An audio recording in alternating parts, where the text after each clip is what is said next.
Brethren lads, welcome back to Cossy's Arsenal podcast. My name is Cossy. Good morning, good afternoon, good evening, wherever you are in all parts of the world. Welcome back to the channel. Welcome back to brand new video. Gonna be diving into the latest around Arsenal. Now, according to SR Collins, Thomas Partey is back in contention with Arsenal this week and is hoping to make it to the Leicester City game. Now, Arsenal will not rush him, according to what I've seen. Mikel Arteta is very okay with playing Jorginho, but Thomas Partey is rushing to be back. We're going to be diving into that. Arsenal, Alexander Zinchenko and the club have called for protection for Bukayo Saka, and they are worried that he might actually pick up big injuries if the FA and the Premier League and the officiation do not give him the protection. Players like Kevin De Bruyne, players like Messi, players like Ronaldo, players like Marcus Rashford get, he might actually pick up those nasty injuries. We're going to be diving into that as well. And guess what? Mohamed Elneny has signed a new deal until 2024. This is not a footballing deal. This is very different, and we're going to be diving into that as well. But before we get into that, hit the like button, subscribe to the podcast as well. And if you enjoy my jazz, if you enjoy my content, then you have to subscribe to the 90 More podcast on YouTube. A lot of content there. Chelsea, Man United, Barcelona, Real Madrid, the conversations are going on, and especially Arsenal conversations. My opinions about players Arsenal should sign, about players Arsenal should not sign, about Mikel Arteta, about the new manager and the Qatari takeovers that are happening in the Premier League. All there on the 90 More podcast, so make sure you subscribe to that podcast as well. Let's get this video to 400 likes and let's enjoy the party. Now, let's start off with Thomas Partey. According to SR Collins, one of those big journalists that I really love, look, he's so composed and very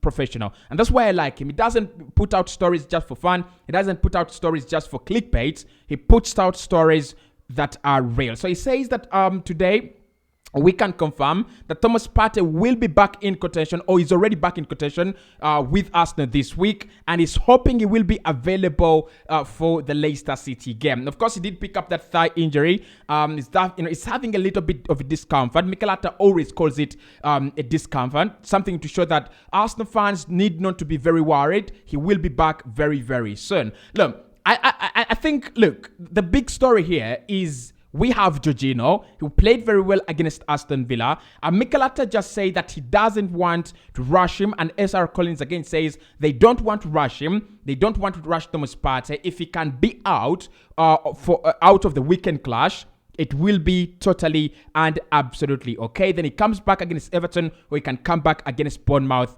the next weekend. Why I want Thomas Partey to be available against Aston Villa is actually a very mad reason, and this is something I saw when we were when Manchester United were playing Leicester.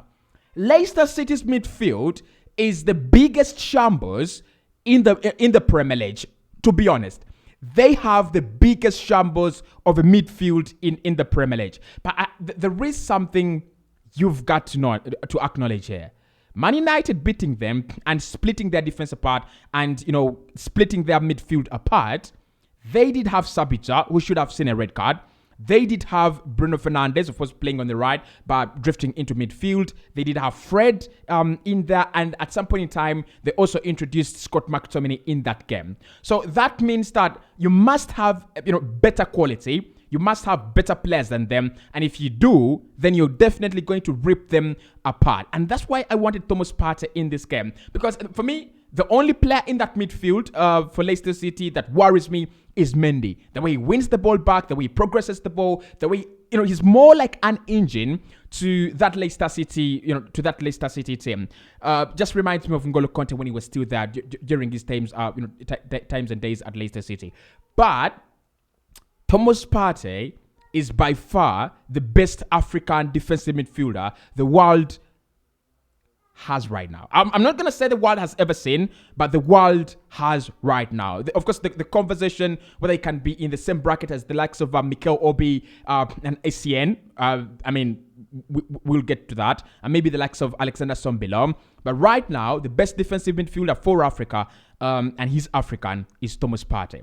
So if Partey is in that team, puts Nampalys Mendy out of the game. I think it puts Maddison out of the game as well. It allows us to have that extra bit of physicality in the team. We just win this game so easily. Because if you can hold the ball for 2-3 minutes, you're through on goal. There is that key pass always that is easy to make against Leicester City. But then I don't want us to rush him, to be honest. Mikel is right, and he's always been right throughout the season. If he's not okay, if he needs some more time to be out, then it's okay. It's absolutely fine. We can play with Jorginho against Leicester. Why I wouldn't want to play Jorginho against Leicester is it's not going to be a game of just holding the ball. It's going to be a game of fighting to, win the ball back. And then when it comes to the creativity and breaking through the lines, that is where the positives are, right? That's where the real positives are. Because Jorginho passing through the lines, breaking through the lines, those breaking passes, he's absolutely brilliant. So Thomas Partey this week should be back. Weekend should be back. But of course, if he doesn't come back by the weekend, then midweek against Everton or weekend against Bournemouth. Massive boost for him to be back. Actually, I would love to see Jorginho start and then Partey come on. I just want to see how it works when you have a Jorginho who controls the midfield like he does, and then a Thomas Partey who literally brings a lot of calm, a lot of organization, a lot of management, a lot of cool to that Arsenal team. I would really, really, really love to see that. But that is not for now. That is for either the weekend or midweek against Everton. Now, Bukayo Saka needs more protection. That's according to Mikel Arteta, Arsenal, and Alexander Zinchenko from the Premier League, but also from PGMOL. Now, listen, Bukayo Saka is the top player, and if you're an England fan, if you are someone who understands football, we've seen it. Mbappe gets that extra protection. Messi gets that extra protection. Actually, players like Messi and Ronaldo get that extra protection to an extent that it annoys you. It makes you mad, right? When you touch him, when you come into contact with him, it's a foul. Why it's done that way is that these players are high quality players, and there are not so many ways to stop them, right? I think with Bukayo Saka, is still lucky that 2-3 players can come against him and then, dispossess him and keep him out of the game. But players like Messi, Ronaldo, Mbappe, even if you're 5, you can't stop him. You can't keep him out of the game. So all you've got to do is foul him. Bukayo Saka must be one of the most fouled players in the Premier League, if not the highest. To be honest, I don't remember a player this season that has picked up more, that has been more fouled more than Bukayo Saka, right? Yes, that is his playing style. He loves to get on the ball, drift inside, run past players, get past them 1v1, and he's always going to attract that attention. Doesn't mean you always foul him, right? In that Aston Villa game, Alex Moreno, how is he not getting a red card? Because every single time, every single attempt he made to stop Bukayo Saka, it was Saka going down and Arsenal getting a free kick. And the guy doesn't even walk away with a yellow card. So for me, in my opinion, I agree with Alexander Zinchenko. I agree with Arsenal. I agree with Mikel Arteta. Get Saka some more protection from the referees. Not favoritism. I'm not saying favoritism. He's not a diver. There are not so many times I've looked at Arsenal winning a penalty and Bukayo Saka has won the penalty. Actually, he can. Because, he's one of those players that have the ability to drive that ball, drive at you with force into the penalty area, and you will definitely bring him down. But he doesn't even do that, right? He doesn't look for the penalties, doesn't look to draw the fouls. Good player. I think just for the etiquette of the game, can we reward players like Saka with extra protection, right? If he's not drawing the fouls, we know some players here in the Premier League that every time you come into contact with them, they're on the ground. Take, for instance, Riyad Mahrez. Riyad Mahrez is one player that whenever you touch him, whether in the penalty area or not in the penalty area, he goes down. He's trying to look for that foul. He's trying to look for the attention from the referee. Saka is not like that. And if he doesn't get the protection, right, he's going to end up picking up these injuries like Eduardo da Silva picked up, the ex-Arsenal striker, Croatian striker, and we missed him. We really, really did. Ramsey Jack Wilshere, actually, he has more chances of suffering Jack Wilshere injuries. Okay, and it comes from the lack of protection. It comes from the negligence of referees thinking, well, you're small, you're young, you should be be more physical. You should actually be bigger than that. That is a lot of crap. That is absolute BS, right? If a guy has managed 17 goal contributions halfway the season, right? And how many penalties has he scored? And how many penalties has he won, right? For me, it should be a no-brainer. It should be a no-brainer. Saka deserves more protection, right? We don't want those injuries that caused Jack Wilshere never to play to the maximum of his career. We don't want that. And this also works for the England national team. I don't know where it hurts them. If you're giving Rashford extra protection, which is which actually is hypothetical. I don't think they are giving him extra protection, to be honest. United fans, don't come on me. But look, if other players are getting that extra bit of protection, Saka must get it as well. He deserves it. He honestly deserves it. I think it's a no-brainer, right? I think it's a no-brainer. But let me know your thoughts in the comment box below. Mohamed Elneny today has signed a 1-year contract extension at Arsenal. Yes, when I first saw this deal, I was a little bit, I didn't understand. I didn't know how to react to it because I was like, what? Mohamed Elneny signing a new deal? Why?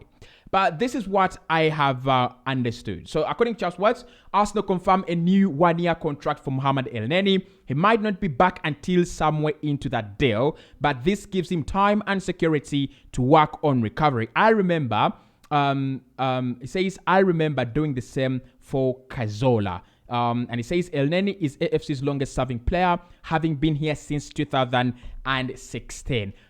Pure, brotherhood. This is the spirit of brotherhood that Arsenal are exhibiting here. And look, the deal doesn't make any sense for me, like in any footballing sense. But if you ask me, do I support the deal after knowing that we are trying to back the guy through recovery? 100%, 100 and a million times percent. I'm okay with it. I'm absolutely okay with it. Look, like I've always told you, I don't think more Elneny is Arsenal quality. No. But I would just love to have a guy like him who's been here since 2016. I want him to be there just as the longest serving member of the squad. I mean, these boys are too young. Most of them are new in the club. They know nothing about the golden days. It is Mohamed Elneny who knows where we've come from. It's Mohamed Elneny who can tell the real story of Arsenal when he joined, because he joined during that period where we were still even in the UEFA Champions League and turmoil was just setting in really, really well. So he signed a new deal until 2024. I reckon this might be the last one, okay? This must be the last one. And you look at Mikel Arteta's comments there on this deal, they actually bring out the spirit of brotherhood I've been talking about. Because Mikel says when a player is playing for the club, we expect him to take to give 100%. And when things go the other way, we also expect the team to back the player 100%. So it is a deal that is just trying to support Mohamed Elneny, keep him on the wage bill first and foremost, but then just try to make sure that he can access those facilities. And since he has a long-term injury, and the long-term injury he received while fighting and working for the club. I mean, look, the working conditions in Europe, not everywhere, but somewhere, I just feel I want to work there. To be honest, they just make me feel I want to go and work in Europe. Because look, if someone gives you a whole year, a contract for a whole year for you to go through your recovery, it's beautiful. It's absolutely beautiful. So thank you so much, Edu. Thank you so much, Mikel Arteta, and thank you so much. The Arsenal board probably. Nothing about that. Lastly, Kieran Tierney will be replaced by Nuno Tavares should he decide to leave. Now, this is according to Fabrizio Romano, who says that Tierney will decide his future at the end of the season. Also, Nuno Tavares on loan is another factor to consider. And he says Arsenal want him to be 100% focused on the second part of the season. They are not in talks with any other club right about now. I've said this. He will leave Arsenal.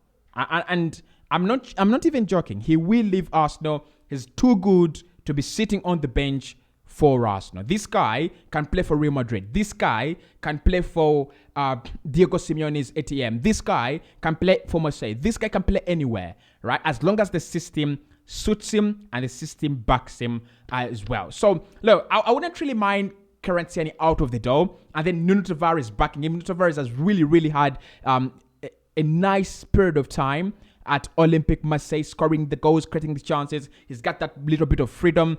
And I think he's mastering the art of decision making. That was his biggest problem.